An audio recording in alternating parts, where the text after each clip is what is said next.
Bande ko balandi ya Radio Liberté Kinshasa mbote na bino esengo pona ngai okutana bino na tongo lelo. Vous nous avez manqué. Certainement, je vous dis merci de vos appels, de vos encouragements. Nous retrouvons les micros ce matin. Merci à Maxime Makabou qui a assuré la continuité du service au sein de la Radio Liberté Kinshasa dans le cadre du magazine Abino Rendez-vous auditeurs. Nous vous retrouvons. Nous savons certainement que c'est pas de notre volonté, mais parfois le travail nous appelle. Et surtout qu'il faut que Baxama Maël.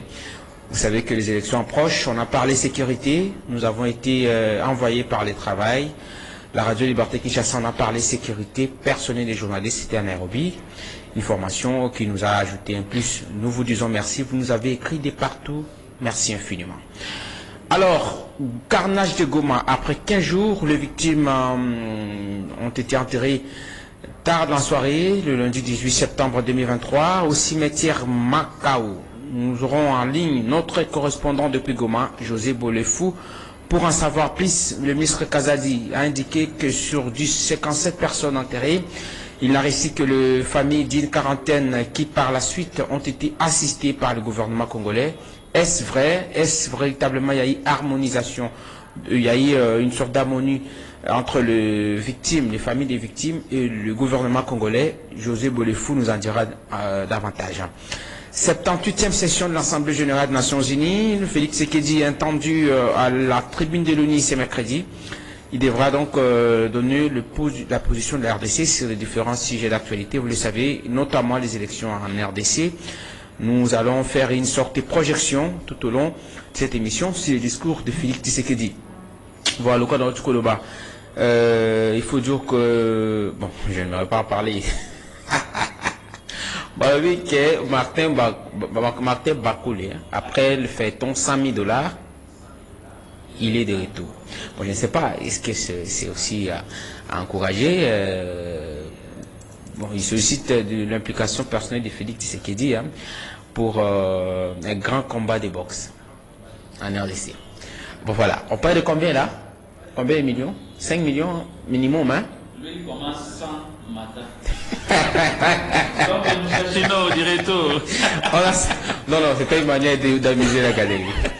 Voilà, alors, situation de Goma, Tobenga de Josué Bolefou tout au long de l'émission, mais bien avant, j'aimerais prendre les invités qui sont déjà avec moi.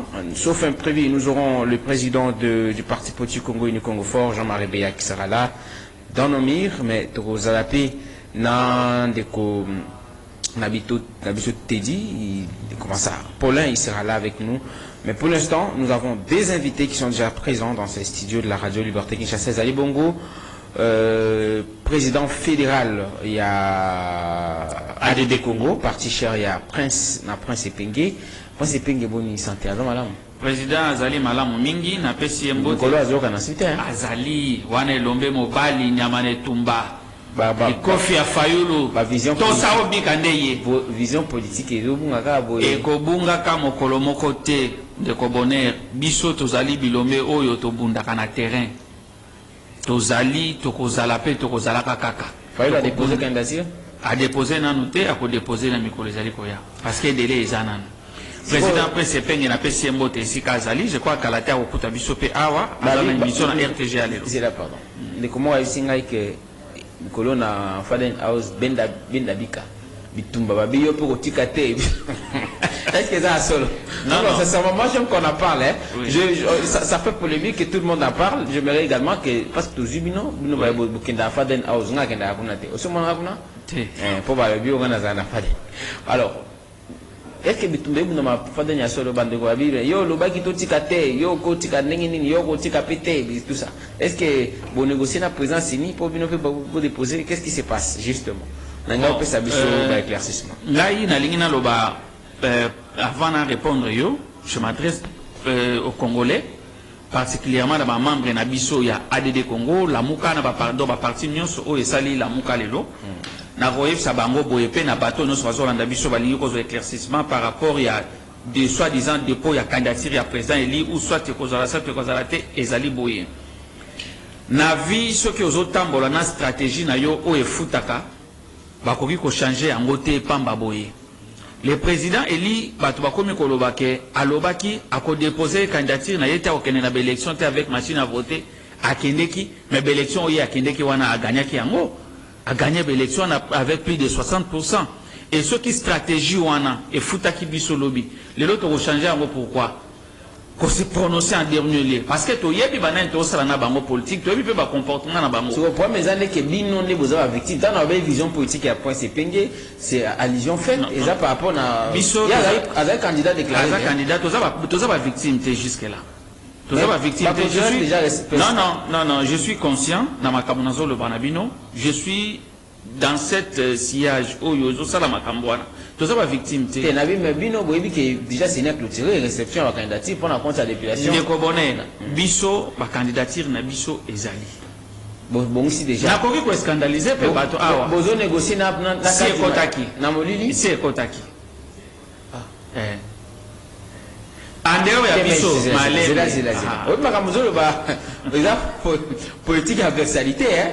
Tant on zolo abande ko bazoka yo si ma bakolo ba bona bo vérité yango le tsaka vérité ndeko vous avez membre cap président fédéral ADD Congo ya point sepenge parti membre ya Lamuka alobi bango malgré makele basaki ba tout dossier na biso nyonso ezali biso ezali toza batu tozo tambola toza on sala politique eza lokuta te politique eza stratégie bato baza en face na biso donc pourquoi ça y a dossier to yebi ba comportement na bango ba membre na biso pe baza na ba futeli biso pe caution bango pour ba équilibrer ba union sacrée ba futeli biso caution pour bango ba boni ke biso toza na mbongo non je vous dis ba député oyo bango bazo compter ya bango wana baza ba député na biso bango nde fayula ko konzana bango mboka na législation to kende oyo ezoya ba député wana o ba futeli bango ba mbongo bango za ba député campagne électorale na zo pour campagne biso toza na ko préparer biso toza na toza libanda ya ma communauté ya processus te toza na kati obozo lo beza parce que bandeko oyo pa bengaka pe ozo lo ba radio liberté moko na lobi biso nde toza boye banda mokolo liboso peza eli atena point de presse na kati ya Faden alobaki te ke to boyi ba élection oui on est boycott ezalité biso toza na kati ya processus bo déposer ba candidature toza na kati ya processus candidature na bino eza déposer na CENI ndeko bonne nous sommes dans la politique je vous dis que biso to kokende to kozala eli qu'est-ce qu'on peut retenir est-ce que zali inconstance na politique tout le bas démagogie non il y a rien d'inconstance le problème c'est quoi nous sommes dans la politique batutozo kenena bango baza makanisi mabe on sent la mauvaise foi na kati na bango nous oyebi soki olingi ozwa eloko eza na mutu moko boye bozo se comprendre ete faut avoir certaines stratégies quelque part ils ont pas pression politique alors ça tout le monde qui est non à boy bazo fléchir te tous ana ba stratégie mususu ba scénario to monter pour que biso peto que ne passer mboka auto politique la bango c'est tout cas na yo na yebi que aux ana carte te tant on zo ba déposer qu'il faut service ndeni carte wana siko na tumbi ya moto oyebi système e bandité ozui almettre au tien na carte d'électeur et longi na yo zongi kombo na yo zongi eza bongo explique adima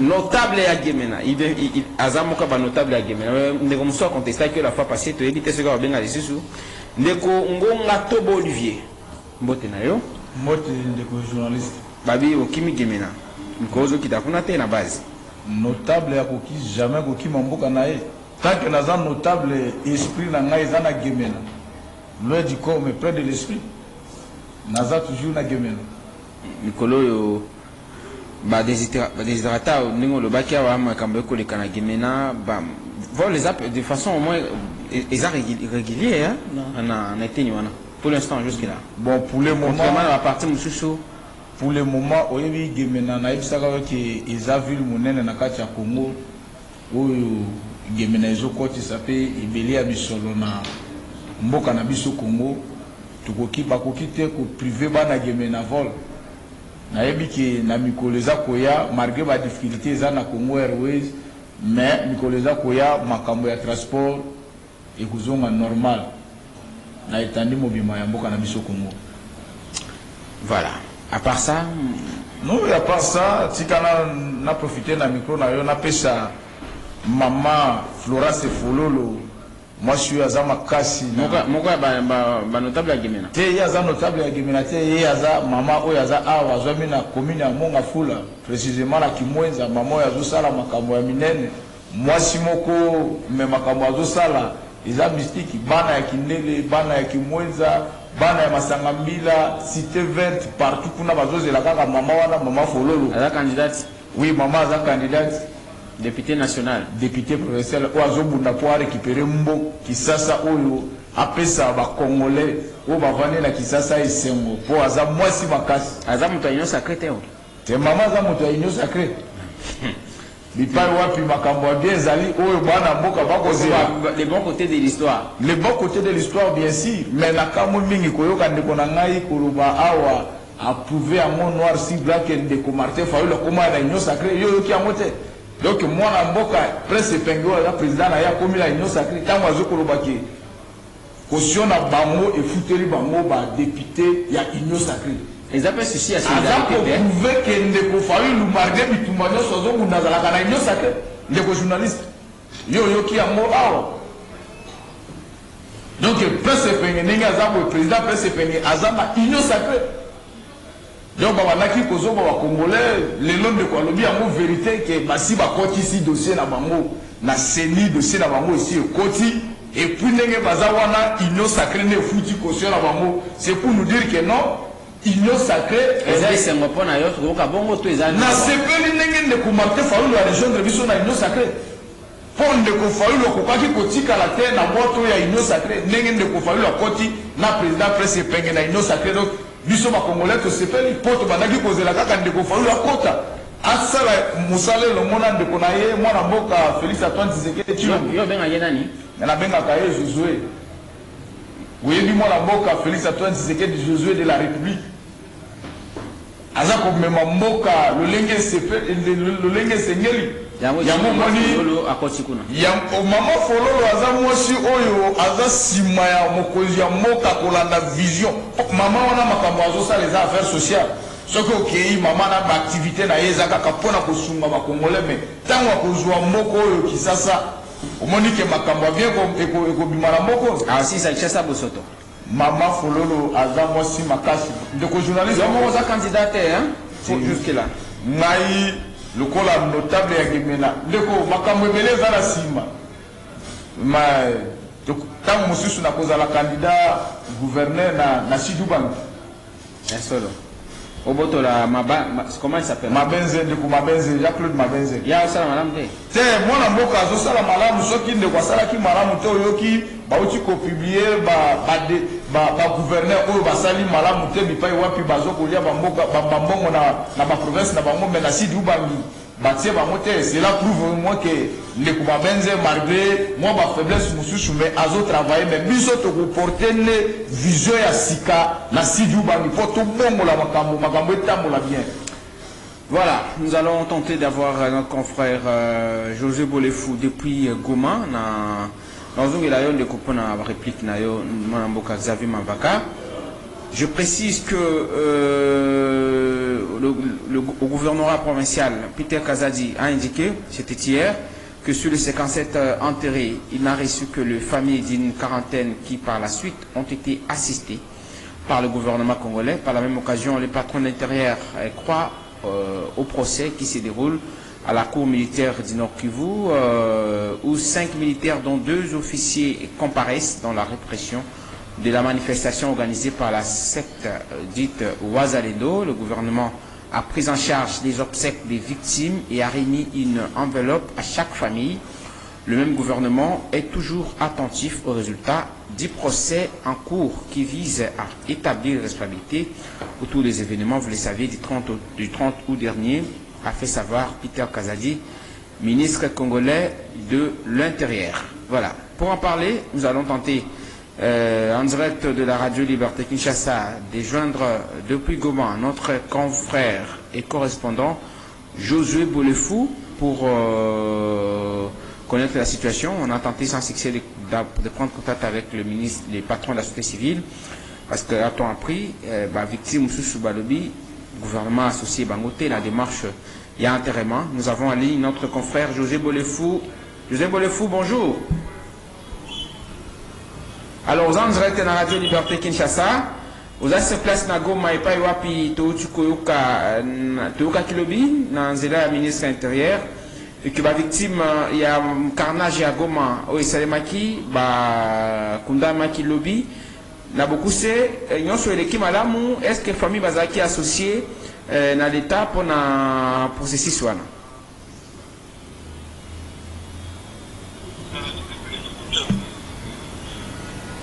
Allô? Il y a un problème de liaison, pardon. Josué, vous êtes en direct de la radio Liberté Kinshasa.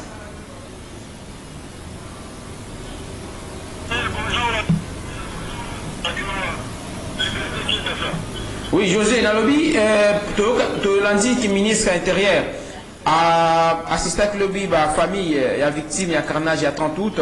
Est-ce que tu as connu dans Zindo, ce qui, la famille, il y a victime, qui est associée dans le processus, la démarche d'enterrement, il y a des gens qui sont dans Makambo, les cas qui sont dans colonique.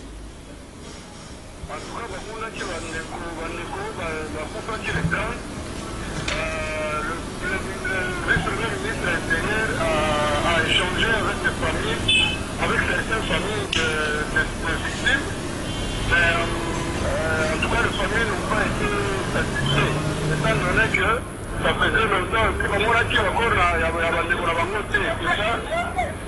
ils n'ont pas été satisfaits totalement, mais il y a quand même une assistance de la part du gouvernement. Donc, Mingi Bamoni Bandegona, ça veut dire que observe que c'est un qui a bonne difformité, c'est ça? En tout cas, vous savez que c'est un qui a bonne difformité, c'était jusqu'à 18h, 19h que les gens sont sortis au cimetière, sans faire l'erreur, malheureusement. Alors, mais le ministre intérieur a lobby que sur 57 personnes au Bakundaki, à Yambaki, une quarantaine, il y a famille, Païwa Bazaki assisté dans le gouvernement congolais.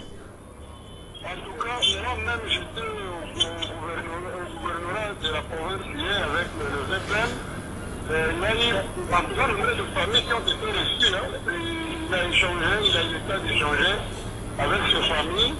Mais au sortir de ces échanges, ces familles n'ont pas été satisfaites totalement. Qu'est-ce qui n'a pas marché? Est-ce qu'il n'a pas promis d'y revenir par la suite pour finaliser, s'il faudrait dire, cette assistance? Est-ce que le ministre a promis que ceux qui vont payer au moins partie, n'ambo itikali to éviter to kota na buzindote et là on est sali que va se pélater ba famille à victime. En tout cas, dernièrement, il a dit le fait que les corps de leurs familiers ont fait plus de 2 semaines dans la mort. Et puis, le jour avec la famille, ils n'ont pas été visibles. Aucune personne n'a vu le corps de son frère ou de sa sœur ou de sa mère. Voilà, donc, à part ça, juge, l'avocat, il y a la partie civile, il y a un membre de famille à la victime. Mais déjà qu'avant la banane, il fallait que la prison va la libérer. Chose qui n'a pas existé. Voilà ce qui a frustré un petit peu de familiers qui étaient là-bas. Voilà. Donc on retient que ma victime nous sont qui enterré tout bas monsieur Subatikali pour l'instant. On note que l'ensemble bateau Kufa qui n'a carnage les cas qui le 30 août jusque là nous sommes bakundami déjà une partie de bakundama qui peut le quoi ministre intérieur à lobby Bazaki assisté dans le gouvernement congolais par rapport à la situation et les cas qui peut à lobby même atali déroulement il y a procès il y a Bandeko Bakangaki Bango ensuite il y a carnage il y a Goma est-ce que on ne peut pas espérer que décision Kokoya et puis ici le gouvernement congolais par exemple est condamné à terme de réparation, les familles victimes seront indemnisées? En tout cas, par rapport à cette histoire-là, il faut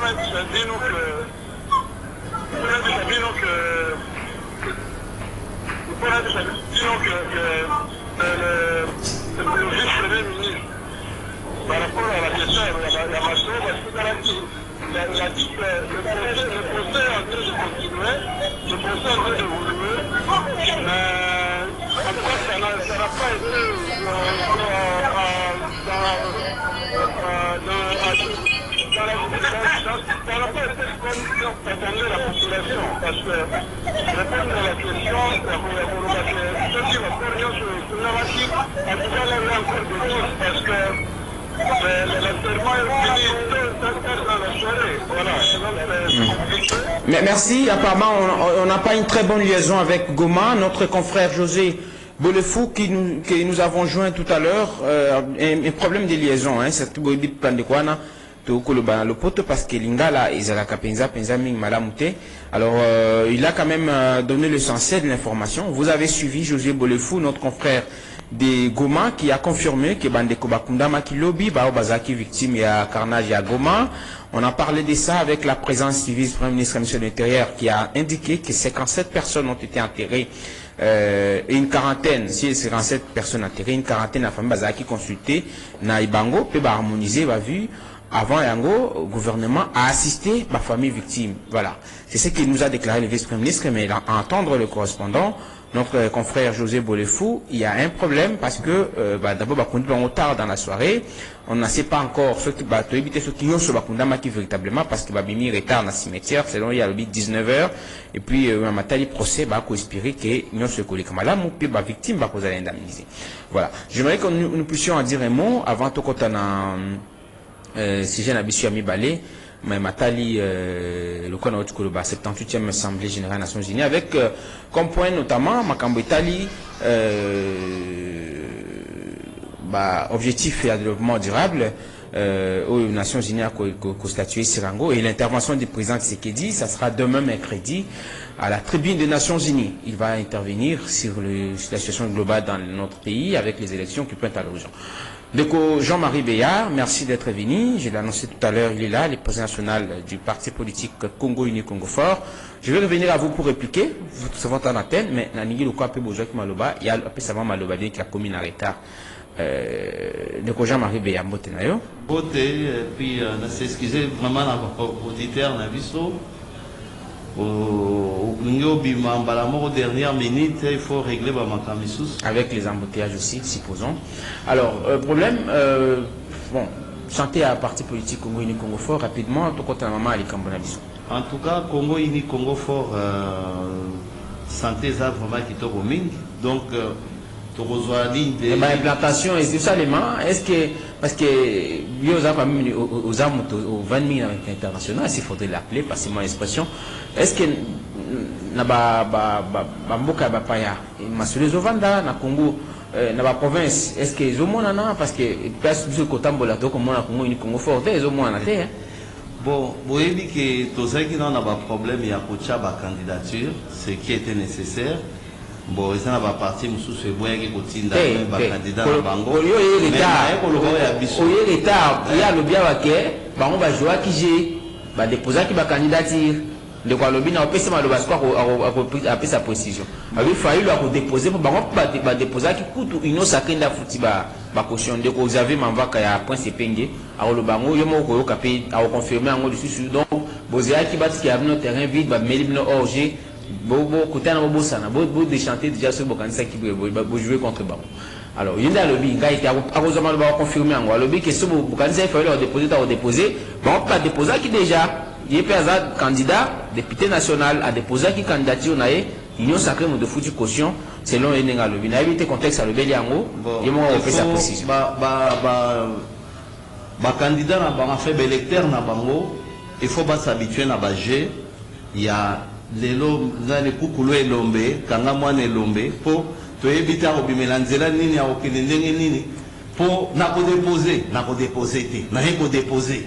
Donc aux hommes on a surprise désagréable pour Nabino. Attends la moroté. Est-ce que Bangi cité? Attends, la on a quoi c'est peigné dans le terrain et s'il y a bomigé, sur le terrain vide alors à remarquer. Alors il y a ballon à tambour on a beau. Prince penga par comme le belaye moko, na mona ke loko lo barate. Donc ami le belaye moko makambo ya yemoko. Mais yamboka na mona loko lo belité. À part comme le belaye moko mbo, akoki ko ya na e, ezako tout bien. Ezali ko confirmer c'est quoi OK, makambo ba afficher.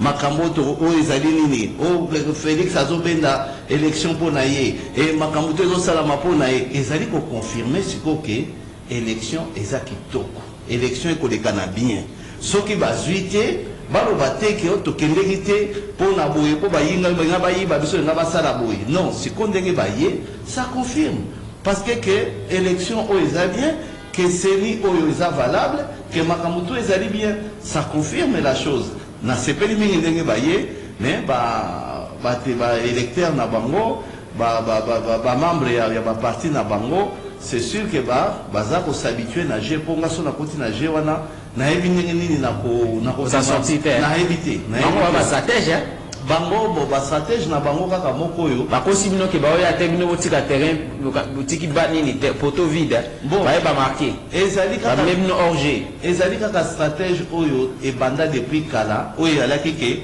na kokende élection te bo voter te za machine à voler na kosala boyete totikali na 4 jours 4 heures nde toyekomona ndeko biso Fayulu ayekoyebisa biso na malembe ke bokende kovote machine wana bovote biso toyoki te tovota ye te après ayekoloba ke bavotaki ye nani légitime mais yo moko campagne mobimba pendant 1 mois omenango ke bavote yo te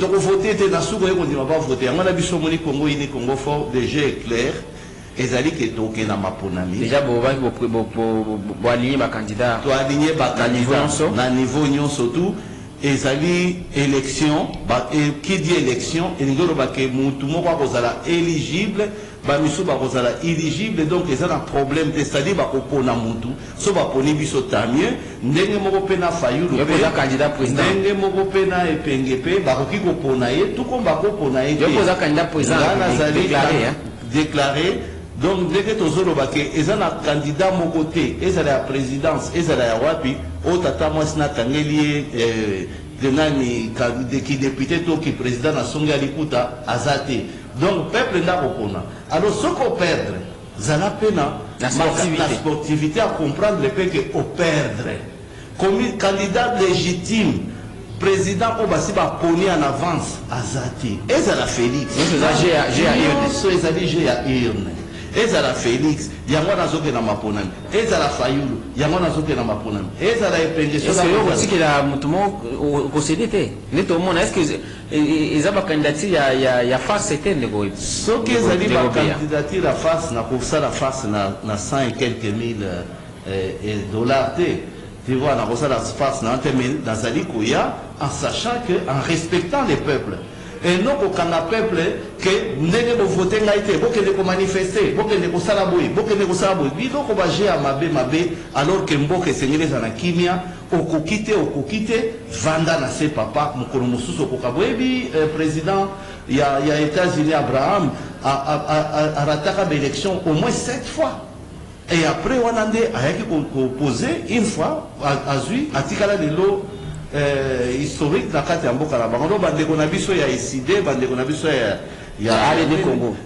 ADD Congo ya presse penge bon moi bien voté oye bango ndeni eza ba parti moko eza na ba représentation un peu partout donc eza eloko kaka oyo eza na couloir moko nene quand même na mboko oyo bon nayebi yango te nayebi epenge naye kodécouvrir azaki aza kolobela Fayulu mais après aza pe na parti nayebi Xavier Mambaka rapidement on introduire sujet aux autant réplique au tenir compte na on attend d'antenne c'est pas un problème qui ministre on déconne biso José Bolefo tous na Goma correspondant à biso a confirmé que bato bakundama ki lobby ba victime ya carnage à Goma 17 personnes au total mais lobby ba bimi na cimetière na Putu il n'a pas la confirmation ce qui nyonso bakundama ki a solo lobby to musu ba continuer le lot mais le VP m'a confirmé également que le gouvernement a assisté les familles victimes oui nalandi ndeko na biso vraiment ezosala pasi mingi na makambo elekaki na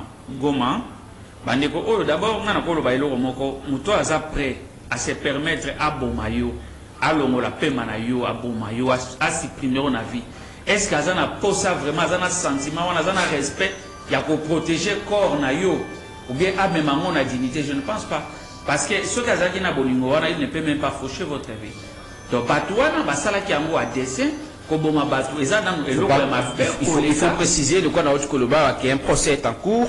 Le VPM l'a également indiqué, responsable, 2 officiers comparaissent dans la répression ou la manifestation organisée na Goma. Vous l'avez suivi aussi. Procès wana erozong sabandeko invité. Non, c'est pas ça l'objectif.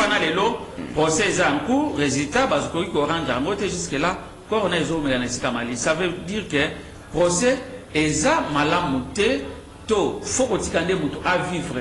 Que Bobo Mabatu est belé, bon organiser un procès. Ont été convoqués, le même numéro à la province, interpellé qui est à Kinshasa. Vous l'avez suivi également. L'interpellation n'a pas remplacé Boutoumoussoussout. Il y a place à Zali Azana Bolo. Je ne pense pas.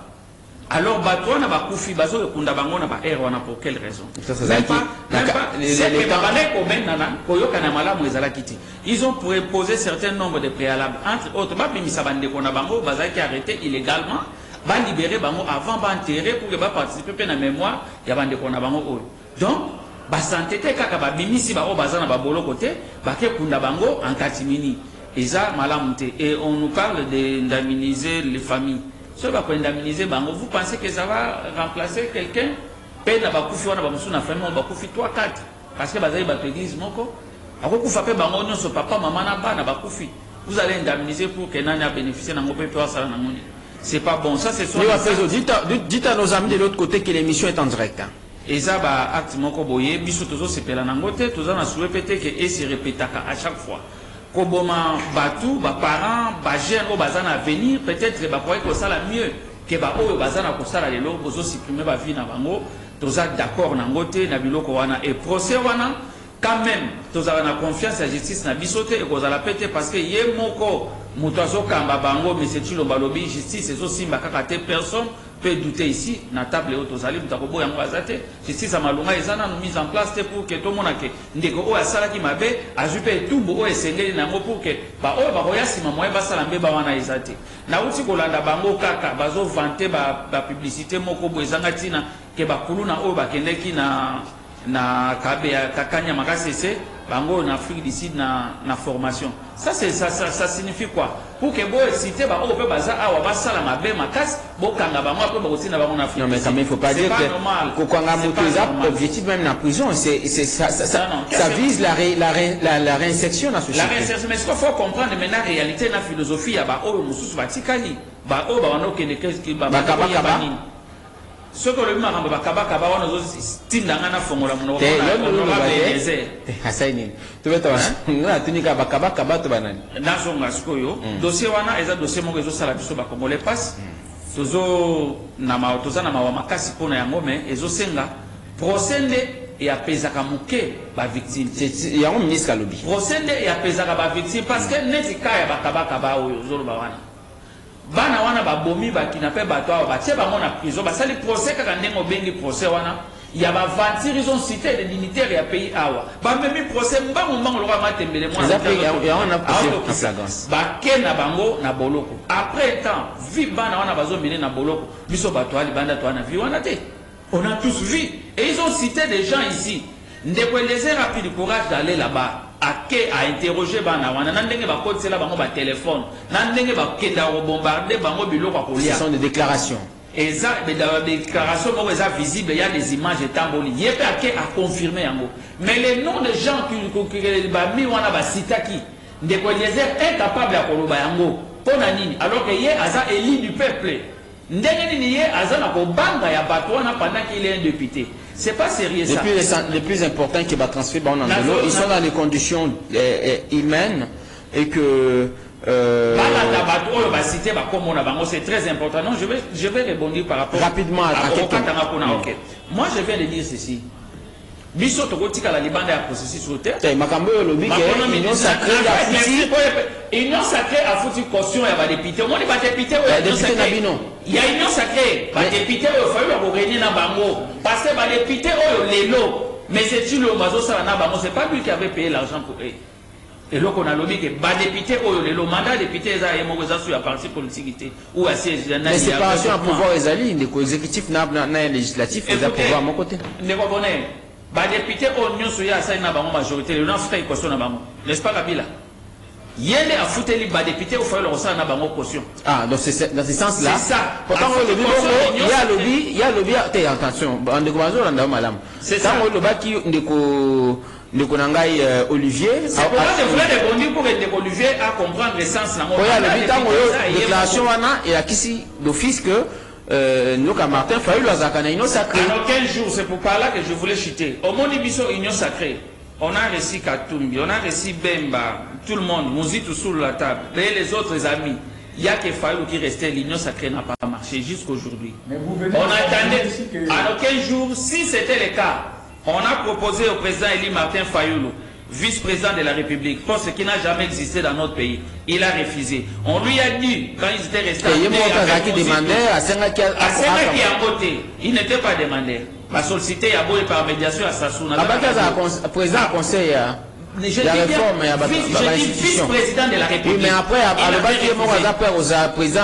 il y a conseil national, il y a réforme. Avec des propositions pour que Tobimana sorti dans la crise autocota profondément. Vous comprenez? Alors que Bayoka était pour. C'est pourquoi le lobo monique mandat est scellé, mais c'est tout le monde échoué complètement. Donc, contrairement à Obande Kobazo, le baquet, beaucoup de signes sacrés. On va retenir que candidature Nabino est un CENI, point barre. Biso, tous en a processus candidature Nabiso et côté, tous autres qui ne l'élection, président Eli a déposé, qui m'a pour un concours, qui m'a déjà. Parce que le président Eli a déposé candidature. Mais bon, on va bien demander au fouti. Biso quand on a biso quand il chantait ici qu'il fallait un bon moté, on bon soit déposé un bon moté. A déposé déjà? Tamazo déposé candidature. Il a tous les documents entre ses mains. Vous voyez, on va passer pour accompagner. Ça sera informé. Entre temps, bien dire Kotaki. Et Koti déjà. D'accord. Merci. Et Peigne et Koti. Toujours le bâtiment, toujours le bas. Oh, déjà, tu qui est dit que tu Chambu, à Rosalaye Moko et Peigne à Rosalawana. Les pitons de l'amour à Rosalawana. Le président il y a Rosalawana. Politique est à ma bille. Rosalamakasi. Léon de Lobby, Naïté, Ndeko Olivier. Ndeko Nabiso ya Goma, tout à l'heure Ndeko Olivier comment ça, Josué Bolefou, correspondant Nabiso, Tozué dans Zéla Singa, à Lobi Bakundi Bandeko Lobby. C'est vrai que le carnage ministre est intégré à ces places à Loba qui est en OP, procès au Salema. Donc aux Zéla Toiba, Nanya Sakinini, parce qu'il y a des officiers qui sont jugés. Quant à ces, ils comparaissent depuis le début de cette affaire. Qu'entendre du gouvernement? Est-ce qu'elle est suivie? Et conseil madame Penza Nengomoni pour moi Bambeninga Meninga Pezwami, Nandeng Bandeko Balobiawa, que Bandeko Moussouba Sengaki va poser la préalable, mais visiblement le gouvernement a passé outre Bakio Kunda Bandeko. Alobi, c'est quand cette personne, je ne sais pas si on les a enterrés dans quelles conditions, parce qu'on a toujours parlé de ces histoires. Est-ce que Bandeko Bako Koufa, Kokunda Bango, et respecter les conditions, on n'en sait pas plus, mais Alobi Babimi dans ce métier à 19h, c'est supposé que ça a été fait à la va-vite. Hein. Bon, moi, dans mon cas, Ndeko Bonheur, nakoyebisa yo situation ya Goma. Ndenge ba enterrer Bandeko na biso ya Goma. Oyebi mwana mboka na biso mingi na este ya République. Moi milinga eza kuna mingi. Ba mort oyo Bandeko na biso oyo. Bakokaki te ba exposer yango lisusu na place publique pona nini pona koboya ke mabe mosusu ekoma. Gouvernement a eu à disposition le cola gestionnaire. Abongisa lolengeni na koki ko adere bandeko na biso. Ndenge to uti ko la ndeko na biso azana Goma ndenge uti ko rubake bandeko bazole la ko bamonaki banzoto ya bandeko na bango te. Na koyebisa bandeko wana ke bazala calme. Pona kobatela mboka esengaka ba stratégie ebele. Pona koboya ke mabe oyo komaki poke lelo bandeko na biso wana bakundama.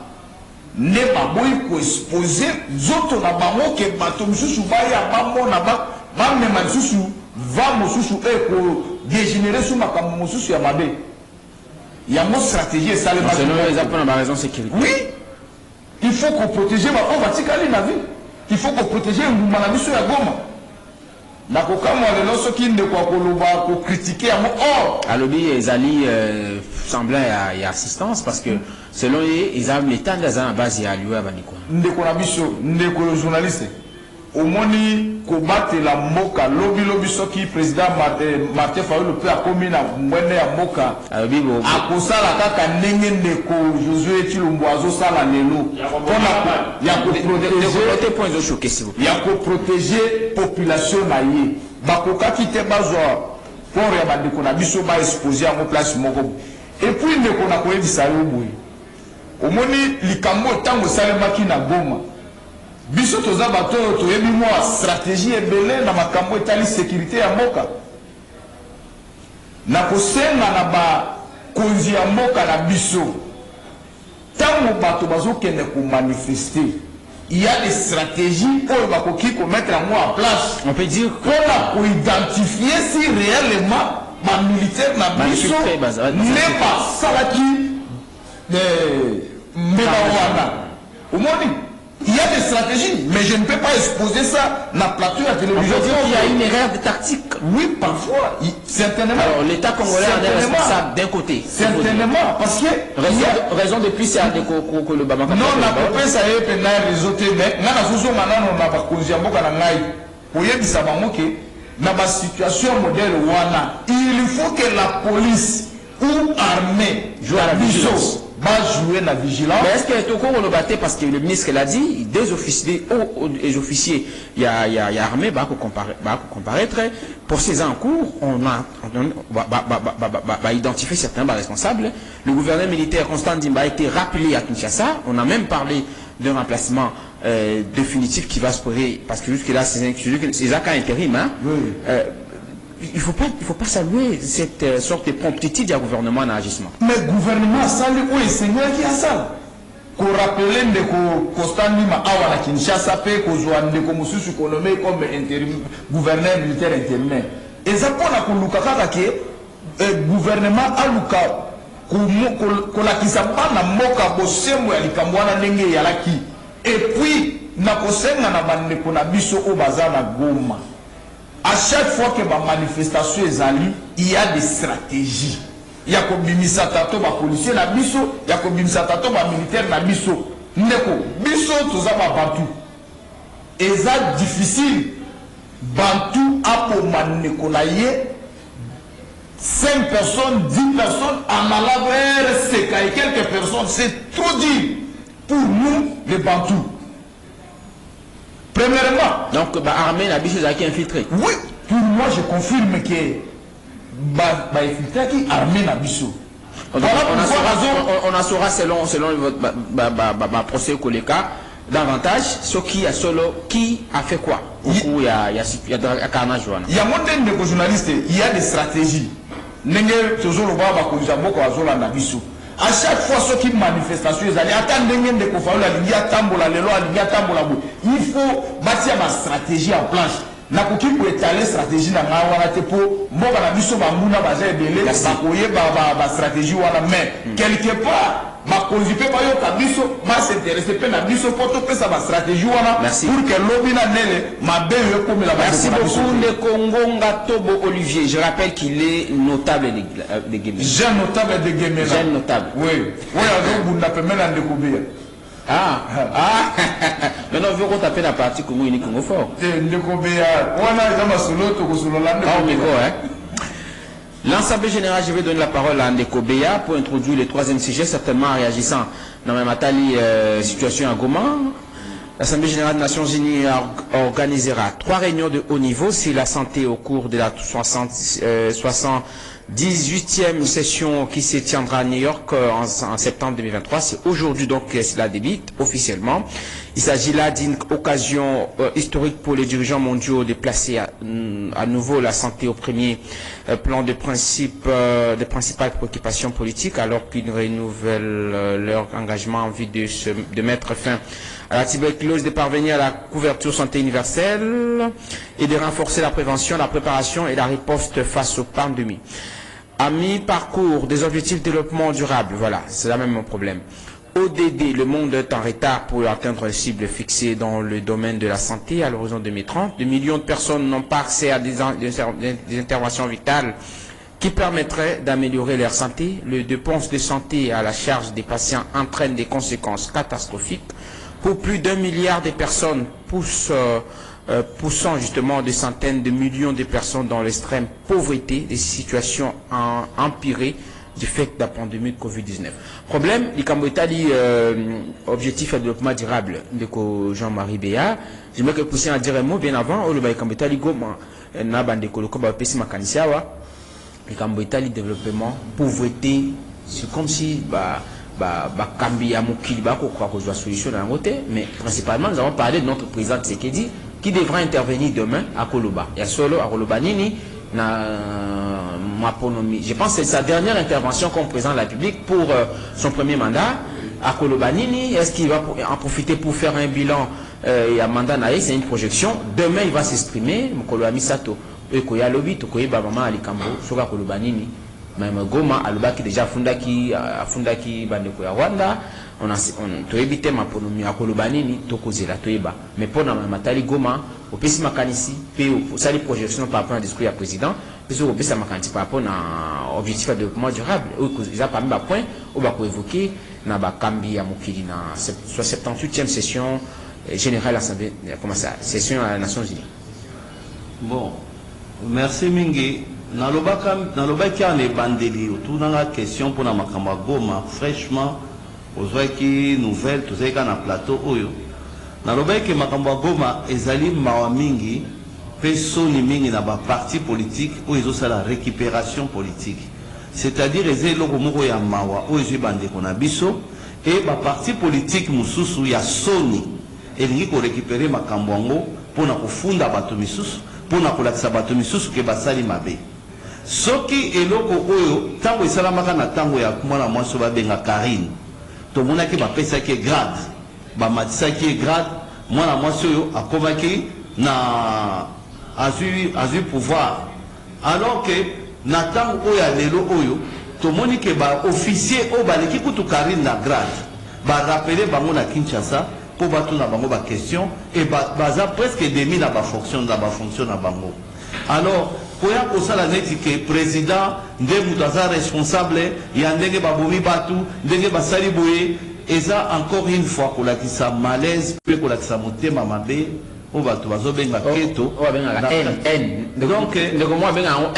donc ya kosakana te ozomona ya kosakana te par rapport ya makambo ezali ezwi biso nyonso tu police même na poto bazobenga bavure policier, c'est-à-dire que police agir en dehors ya makambo na ye po azali censé ko protéger bato même bagel bazali censé ko protéger bato na biloko na bango nyonso tout mais elekani bongo mais récupération politique de la part ya bandeko na biso ya soi-disant est-ce que vous allez kuta koloba que l'état des responsables parce que vous dites que ndeko pe a koloba wa il y a une makatu tactique na cadre ya écoute que bandeko ndo abomi bango te ya solo mais bazaki infiltré par exemple omoni ndeko après toki ko sekomi pesa ba supposition nyonso tolingi na kat na likambo oyo tokomi pesa ba supposition mais eloko liboso neti ntango ndeko azolobaki bakundi bango na ba condition nini omoni vraiment bake babwaki bango bazalaki contre nani po bakeno bwaka bango ba oyo bazali kutu ntango mosusu mpe mabe lokola bango bazotelemela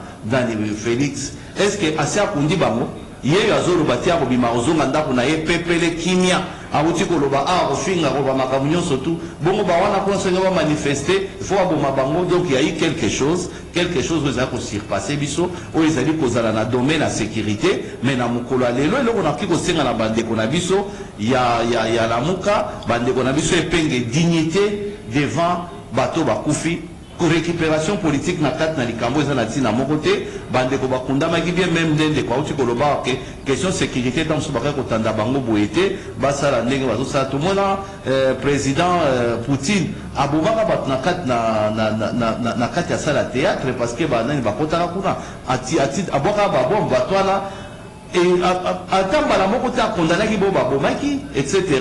mais awa tozomona condamnation tozomona makambo tozomona ndenge président moko amipesa kat na likambo alors procès pesant en cours oui procès pesant en cours et tout même ndekuta mazolo makambo bakuluna tout et tout toza komona bakuluna kala réponse topesaka bakuluna totandaka bango liboso ba parents na bango tobomi bango mais les réponses de zopé ça libosa ba kuluna to insérer ba misusu bango na polo bi ba koma utile na kat na mboka eza kutu moment kutu oyo bande kona biso ya na muka loka basi ba la muki na pongi balo bala siko batu ke tala bino ba organisme ya droit de l'homme tangu de kokanya mabomaka bato ba oti ko sala biso mabebo yake belé mais les reprenez les besoins au pèse mission ma qualité il y a tout tonga ba ambassade ya nini ya ba délégation partout na kat na chef lieu nyonso ya mboka na biso okasi to kozasuna ba kuluna to kozasuna bango te il y a beaucoup de choses à proposer là na ba place wana même na bano bazali ko to zokuta libanda to benga bango ba shegere lo shega komi na 50 ans ba bisusu bazana nuka na kat na nzela bino mo bomona ntambo zo lekana eza biloko moko faut interpeller politiciens surtout il faut interpeller responsables surtout pour tout le cas proposition ni toki ko sala entre autres par exemple moi si ce gars a besoin pour avorter entre autres moi si j'ai mon nez oyo ngana ki ko ya ko développer ça pas projet à société projet à société il y a parti Congo alors abordez rapidement makambo etali que cette 30e session à Nations Unies alors pour la makambo etali États-Unis to saluer to beta bravo ndenge président Félix azali ko répondre toujours présent na kat na makambo wana mingi bazaki a ote ba voyage au boina boy on dirait président salami pour avant de la bango na muto ambeto aza koteta nguba ndenge ba mingi bazali koteta nguba na nzira ya kote kuna ya masina kuna boulevard de Mumba bon donc au monique eza na ngoti na mon côté ezali président azali ko répondre il répond à l'international. Mais est-ce que les problèmes de l'élection, tout ça là, bon, pas en termes de projection, on ne sait pas, certainement qu'il va s'adresser au monde entier. Qu'attendre du président Tshisekedi dans discours discours à président peuple congolais, ce qu'on a zolo la bisognon surtout. Totiki na no division na biso ba makamyo so ezanga oui. Il faut voir que Congo est pays solution. Na quatre na mokili oyo. Na ça l'axabino sur les termes scientifiques, na ingénieur 2 fois diplôme ingénieur. Pour nous l'axabino que sans les Congo mokili zo kufa bo sambela yesu bo sambela nini mokili zo kufa. Il suffit que bakata banzete presque moitié équateur pour mokili lo bezika. Donc c'est les Congo d'aza pour maintenir souffle na quatre na mokili. Il faut voir que dans 53% il y a maille, il y a monde mobimba. Lobby guerre de Rosmene, vous avez la guerre ya maille. Alors président Boy, il y a Congo Boy et c'est ngeli qui coûte avant kende ndekonabiso et penge ndekonabiso nani Xavier abonde la ba chef naie après ça bango moi ba kisi adoli plan pour muter tika ko sala passe ba ya ko épauler ba pesa idée na bango oyo ndenge bakipe ko pesa côté kuna tozala ini la carte na likambo toko kabona carte na likambo neti au président ke ko salate alors le Congo c'est un pays solution le Congo n'est qui peut apporter avenir ya monde na ebisaka bino a même corona que ezalaka maladie ko ezaki dû na réchauffement climatique et que ndenge bomoni ici la boui ezaba ki cité vaccin lokuta ce sont des choses inutiles et ezaba déjà vacciné. Et l'autre aussi, sa maladie, si maladie, ils zamba la biso. D'une façon scientifique, n'a pas une émission, nous pour organiser ça. Alors, tous la sima ya président, nous avons ils allaient moment, oyo, et sengeli, ceux qui basent na idée, ceux qui basent na makamo. Alors, moi, je soutiens. Apporter, alors, au lieu de la politique, on est politique à Rwanda.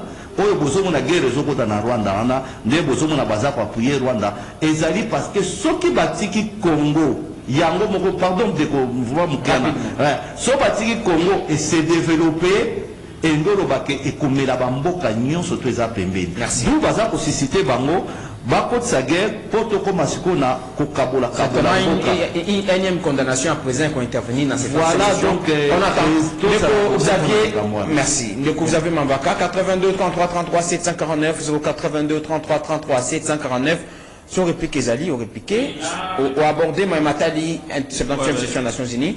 Je préférerais que vous commencez par là et vous chutez par la réplique. Ça va nous aider à avancer parce que va nous bien comme celui-là. Bon, kuna na kolobananga vraiment mingité parce que y a lobby na noté. Mais je vais dire juste ma kambuya koloba kuna parce que c'est déjà entendu. Ils ont l'eau mususu ya sika kolobate à quoi acquérir Rwanda, il va vanter gratuité à maternité ou ya sali ou na me bandité pendant que les agents ya santé bazana grève. Baza na greffe, Baza impayé, c'est ce qu'il va inventer. Il va parler de la gratuité d'enseignement qu'il n'a pas réussi. Je ne sais pas s'il va dire aussi aux gens là-bas que na promettait qu'il paie 10 avions aéronefs ou ekotambola likolo melelo na mboka nanga ata avion moko ezo survoler. Je ne sais pas s'il aura du courage de dire aux gens là-bas que na mboka nanga ba uti ko kunda bato ba garde proche d'anga ba bengi bana moura to benga communément ba garde républicain ba uta ko boma na Goma. Ils viennent de les enterrer à 19h notamment. Alors, nous avons vu makambu ya exposer ba corps. Même na Kinshasa de Olivier, to tshaka su bembe na manda kuté. To tshaka su na manda kuté, donc il y a mort et que na mbala moko cimetière.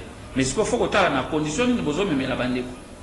Condition malunga, biso to sala récupération politique té lokola kulutu nanga azolo ba wana. Eza dossier moko to traiter depuis les 30. Dango la tinoa hein. Nazana day ya bande ko nanga ya Goma.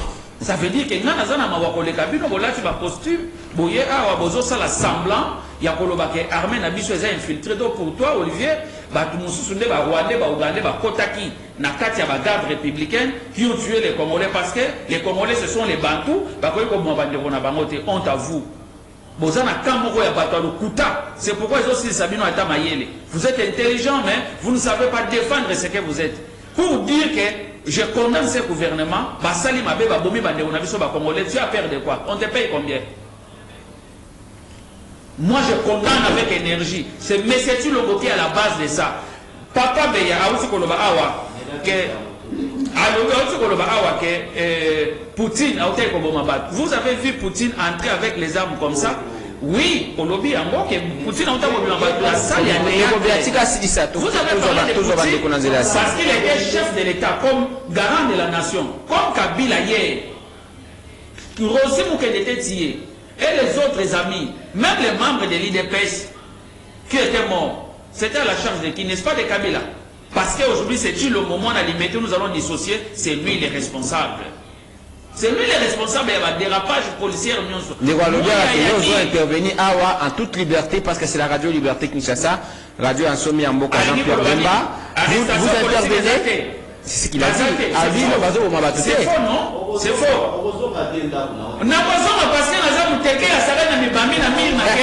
pensez que ça sera quoi? Merci. Vous pensez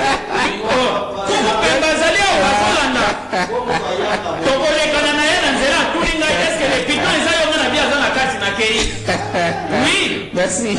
Ndeko Olivier, non, ça va déjà. On va prendre les intervenants en ligne. Ndeko Olivier réagit rapidement. 82 33 33 749. Merci, merci. Ndeko Olivier, rapidement, Makanisinayo par rapport à l'intervention du président, Ndeko Béalobi, tout comme un moment moko isengi tout ça en ambition sur ce moment quand école. Moi na mboka omoni na banzaki oiza session ya suka au président na biso azotelema na tribune ya Nations Unies pona mandat na ya pona mandat na ye ya yamu marbe to kopesa ye deuxième mandat ndeko eza occasion malamu pona mwana mboka Zozue Tshisekedi Tshilombo atalisa na face ya monde qui Congo ezo subir injustice internationale. Alors déjà nous sommes au Congo. Les gens ne nous aiment pas. Mazoya Koko Sabiso, Makoti na Moka na biso to solo la Kanabamo, mais la Simakuna, Talamakamo Bazosa na Moka na biso. Yamolo Kola, président de la République, moi na Moka, alobaka vérité. Akoye bisabamo vérité kaka ninga yemisaka Macron vérité a na Kinshasa. Voilà, toujours va Allô, bonjour. Bonjour, papa, rapidement. Oui, la petite Mbote Vandeko, la petite député de la Ougambote, la petite responsable de l'amendement de Pessis Wana, même de Naïwan. Bon, la ligne maintenant, maintenant. Ndeko Béa, hein? Nous sommes à Cameroun, c'est pas bien. Hein, puisque le pays est battu autant en protection. Mais il faut soutenir le président actuel. À ce moment-là, je vais soutenir. Et nous, on a dit ce que. Makambo est là, sécurité. Nous, on va dire, j'apprends de mailler. Pour le moment, Makambo est sécurité, que tu dois. Dans la chute, il y a une chose pour dire. S'il vous plaît, au moins, quand on veut soutenir, hein, déjà que non, Rwanda n'est pas directeur la solution est là. 82 33 33 749. Allô, bonjour. Allô? Oh là là. 82 33 33 749. 82 33 33 749. Allô, bonjour. Allô. Tozo Kayo. Allô, bonjour. Bonjour. Ndeko Tozo Kayo, dis-moi volume à radio. Allô, bonjour. Tozo Kayo, papa. Ouais, Oui. allô? Aux en direct dans Radio Liberté. Tozo Kayo. Ok, papa. Now, this way. Mama take ne kia goma wana.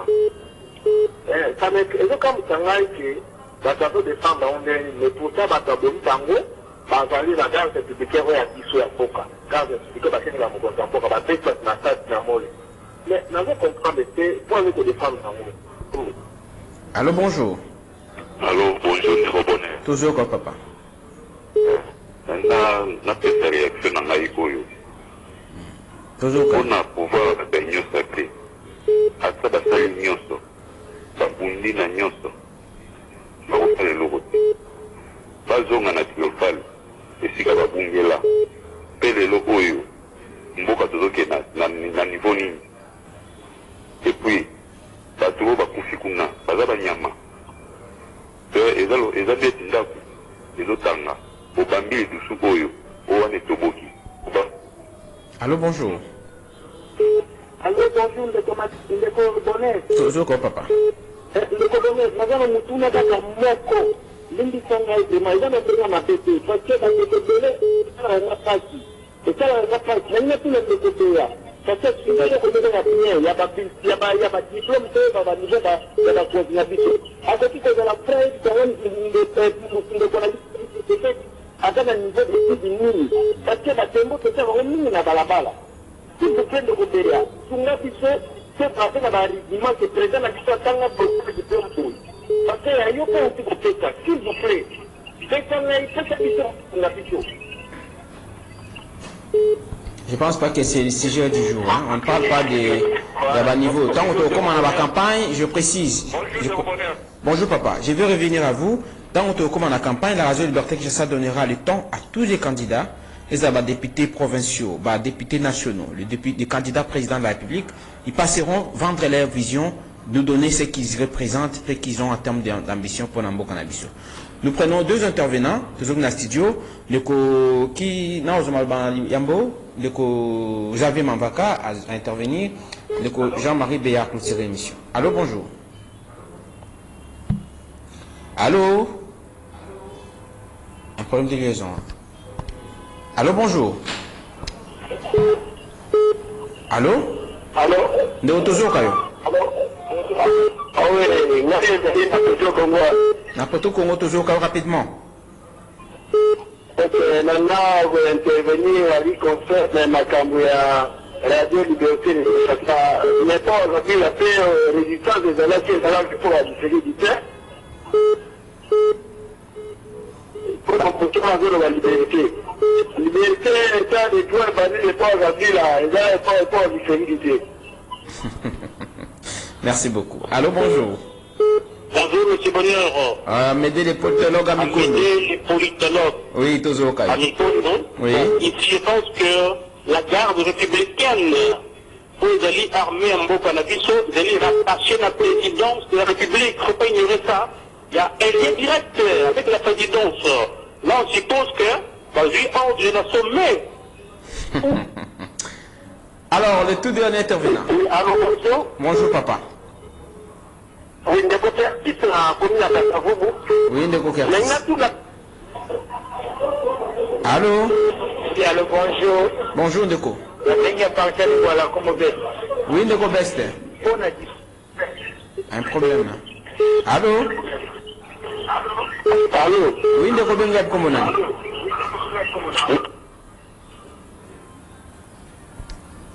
Allô? Allô, bonjour, Bonheur. Oui, toujours Kayo rapidement. Bonjour. ezali na kabino makasi na vitu na ndeko na ya wana obengi biso wapi ndeko obengi wapi na mai papi mtaka moto obengi wapi na nyakenye ni kana mona kama ile tulitomtoa na pasi na mtego kwa plateri ajute na pote kwa na aba alingako mingi me azuma maele nyonso yoko na mai polo baka kitoko me maele nyonso ya yo yoko na mai yemo ko pesi mayano e yano ndeko le piton la muka to basino rapidement vous faites une synthèse na terme piste à solution. C'est le plus important, c'est le Congo qui gagne dans tout ce que nous faisons en termes de débat. Bon, au Italie piste à solution de bonheur na phase haute aux alliés. Ils a passé pour baroyoka souté. Moi na se akendeki akomi pe na suka ayoko zonga yo conseil au PC pour la sunni. Nous allons aux élections dans 3 mois. Mais si l'on va partir, si un conseil, trop conseil bateau baroya, il y a qui conseil il a échoué. Parce que Yemoko a été biso à l'Oba Yango, sans crainte d'être contredit ici. Ce qui a été paix na STT, a considéré mandat na RCT. Alors que Wana Isa le Bosso a été pété, biso Stoyebi Yango, jusqu'aujourd'hui, Bamboka n'a pas Maboka Bapaya. Donc, à réciter, même sa femme ne peut pas me contredire, ni même ses enfants propres. Oh, Bazo Liambon, on a eu comme il faut. Pour contredire Ngate. Yami Bale, aspect justice Yamboka. Où est la base Yamboka, où est comme Mamboka Liboso. À réussir justice, aspect social, c'est zéro. À quel point lancer gratuité à maternité. Vous pensez que maternité est à la chair? Maternité est à la chair. Maternité est à deux aspects. Avant et après. D'ailleurs, accouchement, il y a moisi au basalaka. Dans le régime alimentaire, il y a avant moisi de bota. Vous savez que ça coûte plus que la maternité. Mais si comme ce soit maternité, c'est 20 000, 30 000 francs. Vous comprenez? C'est pas cher. Mais qu'est-ce qu'il allait faire? Base de soins de santé, bâti un mot gratuit, l'État a financé, à l'hôpital, il y a l'État, à foutre à gens. Ce qu'il a lancé là est comme une COP. Les connaissants, n'a pas tout naïe, bazami yibi. Et comme COP et Amakas. Parce qu'il va envoyer VBA d'aller évaluer le centre de santé pilote. Il y a eu combien d'accouchements là-bas. Lui va négocier, il va matcher là un nombre d'accouchements. Parce que par un paquet, il y a accouchement. Les lots, il y a un paquet, il y a un bon, c'est qu'elle peut mettre directeur bon. Qu'est-ce qu'il y a l'État est conseillé? Aspect on est à côté. Prochainement, je vais rentrer ici. Je vais chuter par là. C'est fini. Je vais chuter, pardon. 2 secondes. Les lots dans le biso, train et tambola les sous-soutés et koufa. Tous en a avion moko et autres tambolaté. Nani société comme Airways, bah pesa bambongo et banobima. Donc, bah DG wana. Lobi bakoza bango batie bango na ba société mususu lokola to moni kinkie aliem mbongo ya fibre optique bazuye batie DG na RVA. Ozo comprendre babino ko ça veut dire que nyonso eza ba signe de médiocrité, ils ont échoué la mandat. Nous allons aux élections, nous allons chasser tous ces gens. Merci Ndeko. Moi la mboka au moni France le lopoise à la France bazaki ini. Conscience na bango esali ke non pona nini biso lelo toza boyi lelo pona mboka na biso kende liboso tozala d'abord ini na vision ya mutu moko oyo asimbi yenda lokola ndeko Félix lelo lobi akoyebisa bato badirijaka monde de vérité na vérité wana ndeko bakoyoka soni ye atomaka te oyebi ndeko mako awa yokaka soni ndenge ndeko Félix azoyebisa vérité nde eloko ndeko Félix akosala akoyebisa bango vérité lelo mboka na ngai soki ezomona pase à cause de vous lokola Congo eza pays solution na monde il faut kaka baya to négocier na bango na mboka na biso na d'ailleurs na pesi félicité président na biso pona makambo azosala lelo oyoki ba construire moko ya fabrication ya nini ba caro pona ko engager kaka ba congolais ndeko nazo citer. Merci. Et puis pona ko citer na koyebisa bana gemena bozala calme nazoya numéro na nga lokola bandaki kosenga numéro nazo pesa na profiter nazo pesa bino 082 14 97 826 na bandeli 082 14 97 826 et puis na kosenga bande ko na biso basimbi sécurité ya mboka ke nous avons des stratégies Merci. Je pense que petit numéro à téléphone, ceux qui sont intéressés, dans la proposition d'ailleurs, on va contacter Olivier, compatriote congolais. Chacun de nous peut apporter son assistance d'une manière ou d'une autre. Nous vous retrouvons la prochaine fois, mais la piscine de Jean-Marie Béa. Je rappelle que ce n'est pas François Béa, c'est Jean-Marie Béa. L'homme des Fayoulou. Comme la sous-capiste la solution. Merci de merci mingi na bandeko va intervenir na pour répondre rapidement à bandeko azolo bakenazo soutenir Tshisekedi alors que nazolo bakenaza na opposition nga naza imanien de naissance donc na kumisaka imana depuis na botama mais na poto comme ça à Lyon na poto na kumisaka Lyon mais ça fait 5 ans naza awa pour Lyon na imana bakobetaka jamais ensemble bon mais nazolo bake tango vita azobeta na Cameroun na komi vita libyen soki pe bilima azobeta pe na mboka moko boye na komi pe bilimien na Uganda en tout cas naza muto RDC na ko calculer te alors ndenge nazoloba ke na ba makambo misusu oya politique ya mboka na biso eza na makambo toko benda na biso mais makambo etali par exemple ndenge président ke kuna ndenge ke ko tenir po mboka na biso bazali ko menacer ngo bakabolango bitendi na bitendi parce que ceux qui batikeli biso to se développer ndeko nanga na zo bisabino ke na sina bisabino ke faut bafutaka biso 1800 milliards de dollars par année 1800 milliards ngolo bake bokomona sukulu na te muto akomba balabala kozate na Congo donc biso to kokoma kosala misala DGM ezali mbongo il faut bafuta biso 50 millions nani ministre moko ya intérieur ayiba kango na 2019 la bochab mais on a ministre intérieur. Alors, si on les longs de Zawana, bande qu'on a biso ya la muka, ce qui mitu est comme ça. Bakozonga, ba comprendre que na makabu bisusu. Non, j'aimerais que vous appréciez dans l'aspect. Il n'y a pas le balistique qui va comme ma belle équipe. Mitu comme ça, ça veut dire quoi? C'est-à-dire que conscience, s'il vous plaît, conscience nationale et zongi, c'est ça. Conscience nationale et zongi, au lieu à ba intérêt personnel, ba comprendre que makamu les armes. Alors, de quoi c'est un niveau ya président? Que niveau ya naïb ça peut Félix niveau oui bon niveau d'études naïbité ce qui est de quoi na aïbi niveau d'études ya pasteur naïe alors qu'a confié que na makambo ya moi c'est na mbetu alors que agent gynécologue c'est pasteur ça que alors je montre na makambo sous alors on s'est le numéro de téléphone bon numéro de téléphone ndeko na lobi kutu mingi te parce que il a fallu pe ko laksape que na ndeko kuna ke ba matata ponyo nani muzito bo ba kambaka mboka liboso oya so mboka ekufa je jamais arrivé à téléphone rapidement tozana 089 01 90 401 na bandeli 089 01 90 401